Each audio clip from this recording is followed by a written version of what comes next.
Hertz मात्रक है आवृत्ति का। आवृत्ति को फ्रीक्वेंसी बोला जाता है,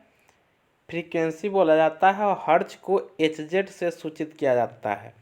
और हमारे भारत में सप्लाई का जो आवृत्ति है यानी फ्रीक्वेंसी है, जो करंट सप्लाई होती है उसकी आवृत्ति हमारे भारत में 50 हर्ट्ज है। नेक्स्ट है, किस तापमान पर सेंटीग्रेड और फ़ारेनहाइट पैमाने का माप समान हो जाता है? तो -40 डिग्री सेल्सियस या -40 डिग्री फ़ारेनहाइट पर सेंटीग्रेड और फ़ारेनहाइट पैमाने का माप समान होता है। और इसका सूत्र होता है सेंटीग्रेड से फ़ारेनहाइट में बदलने के लिए C/100 बराबर F-32/180। नेक्स्ट है, DNA के मूल मात्रक है। DNA के मूल मात्रक है न्यूक्लियोटाइड्स। नेक्स्ट है, किस तापमान में सेंटीग्रेड और फ़ारेनहाइट तापमापी दोनों एक ही अंक दिखाता है? तो यह दिखाता है -40 डिग्री पर। नेक्स्ट है, रेल पटरी पर जोर पट्टी का प्रयोग किसके लिए किया जाता है? इस जोर पट्टी को फिश प्लेट के नाम से भी जाना जाता है। तो रेल पटरी पर जोर पट्टी यानी फिश प्लेट का प्रयोग किसके लिए किया जाता है? तो यह किया जाता है दो पटरियों को जोड़ने के लिए। नेक्स्ट है, डॉक्टर CV रमन को किस विषय के लिए नोबेल पुरस्कार से सम्मानित किया गया था? तो डॉक्टर CV रमन को भौतिकी शास्त्र के लिए उन्हें नोबेल पुरस्कार से सम्मानित किया गया था। यह भारतीय मूल के प्रथम वैज्ञानिक थे जिन्हें नोबेल पुरस्कार से सम्मानित किया गया था। इन्हें 1930 ईस्वी में नोबेल पुरस्कार प्राप्त हुआ था। और प्रकाश संश्लेषण के लिए नोबेल पुरस्कार जो मिला था वह मिला था मेल्विन कैल्विन को। नेक्स्ट है, समुद्री मील किसकी दूरी की एक इकाई है? तो समुद्री मील नौ परिवहन की दूरी की एक इकाई है। नेक्स्ट है, सार्वभौमिक गुरुत्वाकर्षण का नियम दिया था? तो यह दिया था न्यूटन ने। और E बराबर mc स्क्वायर का सूत्र का भी प्रतिपादन किया था सर आइजैक न्यूटन ने ही। नेक्स्ट है, फ्रायड का संबंध है सांख्यिकी से।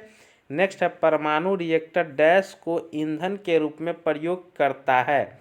तो परमाणु रिएक्टर जो ईंधन के रूप में प्रयोग करता है वह करता है यूरेनियम को। नेक्स्ट है, चंद्र ग्रहण लगता है? तो चंद्र ग्रहण ऐसे पूर्णिमा के दिन लगती है, और जब पृथ्वी सूर्य एवं चंद्रमा के बीच में आ जाती है तब चंद्र ग्रहण लगता है। और यह चंद्र ग्रहण पूर्णिमा के दिन ही लगती है, और सूर्य ग्रहण अमावस्या के दिन लगती है। नेक्स्ट है, आकाश नीला दिखाई पड़ता है क्योंकि वायुमंडल अन्य रंगों की अपेक्षा नीले रंग को अधिक बिखेरता है, इसीलिए आकाश नीला दिखाई पड़ता है। नेक्स्ट है, यातायात बत्ती में लाल रंग का प्रयोग किया जाता है क्योंकि? यातायात बत्ती में लाल रंग का प्रयोग किया जाता है क्योंकि लाल रंग का तरंग दैर्ध्य सबसे अधिक लंबा होता है। नेक्स्ट है, एक लैंप की बत्ती में तेल ऊपर चढ़ जाता है किस क्रिया के कारण? यह होता है केशिकत्व क्रिया के कारण। नेक्स्ट है, मृदा विज्ञान किसका अध्ययन है? तो मृदा विज्ञान यानी पेडोलॉजी जो है वह मृदा का अध्ययन कहलाता है। नेक्स्ट है, किसमें मौसम परिवर्तन के अधिकतर प्रभाव का अनुभव होता है?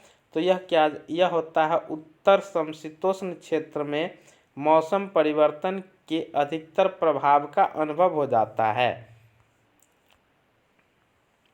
सौर जगत में वृत्तम क्षुद्रतम तथा सर्वाधिक चमकीला ग्रह क्रमशः कौन सा है? तो सौर जगत में बृहत्तम जो ग्रह है वह है बृहस्पति, क्षुद्रतम यानी सबसे छोटा जो ग्रह है वह है बुध, और सबसे चमकीला ग्रह जो है वह है शुक्र। और बुध ग्रह सूर्य के सबसे नज़दीक है तथा वरुण ग्रह सूर्य के सबसे दूर का ग्रह है, और शुक्र ग्रह पृथ्वी के सबसे नज़दीक का ग्रह माना जाता है। बृहस्पति ग्रह और मंगल ग्रह के बीच में क्षुद्र ग्रह पाए जाते हैं, और बुध ग्रह तथा शुक्र ग्रह के कोई भी उपग्रह नहीं है। और शुक्र ग्रह और अरुण ग्रह अन्य ग्रहों की विपरीत दिशा में घूर्णन करती है। नेक्स्ट है एंजाइम मूलतः होते हैं, तो एंजाइम मूलतः प्रोटीन होते हैं। नेक्स्ट है कौन मानव यकृत का कार्य नहीं है? तो हार्मोन का निर्माण करना मानव यकृत का कार्य नहीं है। नेक्स्ट है पौधे में प्रकाश संश्लेषण तथा श्वसन के लिए सत्य है, तो प्रकाश पौधे में प्रकाश संश्लेषण तथा श्वसन के लिए सत्य है। श्वसन से प्रकाश संश्लेषण अधिक तेजी से होता है। नेक्स्ट है 27 डिग्री सेल्सियस पर एक गैस का दाब पारे का 75 सेंटीमीटर है। जिस तापक्रम पर दाब दोगुना होगा जब आयतन को स्थिर रखा जाए वह है 327 डिग्री सेल्सियस। नेक्स्ट है यदि विस्थापन d बल F की दिशा में है तो किया गया कार्य क्या होगा? तो किया गया कार्य अधिकतम एवं धनात्मक होगा। नेक्स्ट है सरल आवर्त गति में आयाम a एवं अवधि t के साथ अधिकतम वेग होगा, तो अधिकतम वेग बराबर होगा 2πa/t। नेक्स्ट है 1 कूलम्ब आवेश बराबर होता है, तो 1 कूलम्ब आवेश बराबर होता है 6.25 इंटू 10⁻18 किलोमीटर के बराबर। नेक्स्ट है किसके कारण आकाश नीला दिखाई देता है? तो प्रकाश के प्रकीर्णन के कारण जो है वह आकाश नीला दिखाई देता है। नेक्स्ट है हवा में ध्वनि तरंग का वेग कितना होता है? तो हवा में ध्वनि तरंग का वेग 332 मीटर प्रति सेकेंड होता है, और मील में जाए तो 760 मील प्रति आवर होता है। नेक्स्ट है प्रस्रव्य ध्वनि की आवृत्ति कितनी होती है? तो प्रस्रव्य ध्वनि की आवृत्ति 20,000 कंपन प्रति सेकेंड के ऊपर होती है, यानी 20,000 हर्ट्ज से ऊपर होती है। नेक्स्ट है 100 वाट 250 वोल्ट चिन्हित बल्ब से होकर प्रवाहमान धारा क्या होगी? तो 100 वाट 250 वोल्ट चिन्हित बल्ब से होकर प्रवाहमान धारा 0.4 एम्पियर होगी, क्योंकि सूत्र होता है V बराबर IR और W बराबर होता है V गुने I। तो इससे वाट यानी W दिए हुआ है, वोल्ट दिए हुआ है, और हमें I ज्ञात करना है यानी एम्पियर। तो क्या होगा I बराबर हो जाएगा W/V बराबर 100/250 बराबर होगा 0.4 एम्पियर। नेक्स्ट है दाब की विमा होती है, तो दाब की विमा होती है M/L-1 T-2। नेक्स्ट है जिस तापक्रम पर सेंटीग्रेड एवं फ़ारेनहाइट दोनों पैमाना पर एक ही तापमान होगा वह होगा -40 डिग्री। नेक्स्ट है 1 किलोवाट घंटा बराबर होता है 1 यूनिट के। नेक्स्ट है एक अभिसारी लेंस की फोकस दूरी चिन्ह में धनात्मक होती है। नेक्स्ट है रडार निकाय डैश का प्रयोग करता है, तो रडार निकाय जो है वह किस तरंगों का प्रयोग करता है? तो यह करता है विद्युत चुंबकीय तरंगों का। नेक्स्ट है जिस चुंबकीय तरंग नेक्स्ट है विद्युत चुंबकीय तरंग एवं प्रकाश तरंग के वेग क्या है, तो यह वेग आपस में बराबर है। नेक्स्ट है एक प्रकाश वर्ष बराबर होता है 9.46 इंटू 10⁻12 किलोमीटर या 9.46 इंटू 10⁻15 मीटर के। नेक्स्ट है विद्युत रोधी माइका का परावैद्युत गुणांक क्या होता है, तो विद्युत रोधी माइका का पराविद्युत जो गुणांक होता है वह होता है 6.7। नेक्स्ट है जिप्सम का रासायनिक नाम क्या है, तो जिप्सम का रासायनिक नाम है कैल्शियम सल्फेट।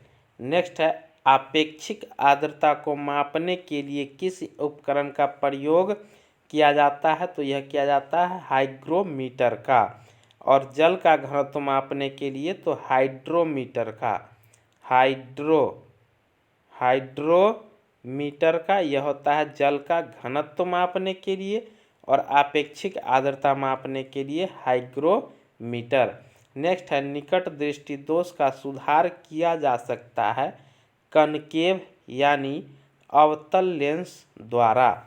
नेक्स्ट है शरीर में डैश के अधिक्य के कारण दिल का दौरा पड़ता है, तो शरीर में कोलेस्ट्रॉल के अधिक्य के कारण दिल का दौरा पड़ जाता है। नेक्स्ट है गोबर गैस प्लांट में कौन सी गैस उत्पन्न होती है, तो गोबर गैस प्लांट में मीथेन गैस उत्पन्न होती है।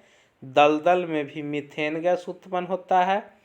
और जो हम एलपीजी गैस लेते हैं, एलपीजी गैस, उसमें ब्यूटेन और प्रोपेन का मिश्रण होता है। नेक्स्ट है पृथ्वी सूर्य से प्रचुरतम मात्रा में ऊर्जा किस रूप में प्राप्त करती है, तो पृथ्वी जो है वह सूर्य से जो प्रचुर मात्रा में ऊर्जा प्राप्त करती है वह प्राप्त करती है अवरक्त तथा ताप ऊर्जा के रूप में। नेक्स्ट है इलेक्ट्रॉनों की खोज निम्न द्वारा की गई, तो इलेक्ट्रॉनों की खोज करता है जे थॉमसन। प्रोटॉन का है गोल्डस्टीन, और न्यूट्रॉन का है चैडविक। इसका एक सूत्र है द गोपचन। इसमें द में ई लगा हुआ है, तो ई से इलेक्ट्रॉन और टी एस से थॉमसन, यानी इलेक्ट्रॉन का खोजकर्ता थे जे थॉमसन। GOP में पी लगा हुआ है, तो प्रोटॉन का खोजकर्ता थे गोल्डस्टीन। और CHAN में N लगा हुआ है, तो चन में, यानी N से न्यूट्रॉन और CHA से चैडविक, तो न्यूट्रॉन का खोजकर्ता होगा चैडविक। इसका वीडियो मैंने आगे बना दूंगा, इसके लिए आप कृपया करके चैनल को सब्सक्राइब जरूर कर लें ताकि नोटिफिकेशन आपको मिल जाए। नेक्स्ट है किसी पिंड का गुणधर्म जो विश्व में अपनी स्थिति में स्वतंत्र है सन्निहित रहता है। नेक्स्ट है ग्रेनाइट किस में पाया जाता है, तो ग्रेनाइट जो पाया जाता है वह पाया जाता है आग्नेय शैल में। नेक्स्ट है मनुष्य जब सांस लेता है तो औसतन कितना डेसिबल शोर होता है, तो मनुष्य जब सांस लेता है तो औसतन 0.5 डेसिबल शोर होता है। नेक्स्ट है उद्योगों में प्रयुक्त रसायनों का प्रचुर स्रोत है कोलतार। नेक्स्ट है जेनेटिक इंजीनियरिंग तकनीकी से पहले किसे बनाया गया है, तो जेनेटिक इंजीनियरिंग तकनीकी से पहले ट्रांसजेनिक बैक्टीरिया को बनाया गया है। नेक्स्ट है भविष्य का ईंधन कौन सा है, तो भविष्य का ईंधन हाइड्रोजन को माना जाता है। नेक्स्ट है प्रकाश संश्लेषण में किसका ऑक्सीकरण होता है, तो प्रकाश संश्लेषण में जल का ऑक्सीकरण होता है। नेक्स्ट है विज्ञान की वह शाखा जो जीवन और वातावरण के बीच संबंध को बताती है वह है पारिस्थितिकी विज्ञान। नेक्स्ट है मुंह तक पानी से भरे गिलास के अंदर जब तैर रहे बर्फ का टुकड़ा पिघलता है तो उसमें जल का स्तर क्या होगा? तो उस गिलास में जल का स्तर अपरिवर्तित रहेगा, क्योंकि जल से बर्फ का जो होता है घनत्व वह कम होता है। इसी कारण से बर्फ जल में तैरती रहती है और बर्फ का 1/10 भाग जल से ऊपर होता है, जो कि गलने के बाद पानी बनने के बाद वह समतुल्य पानी के बराबर आ जाता है।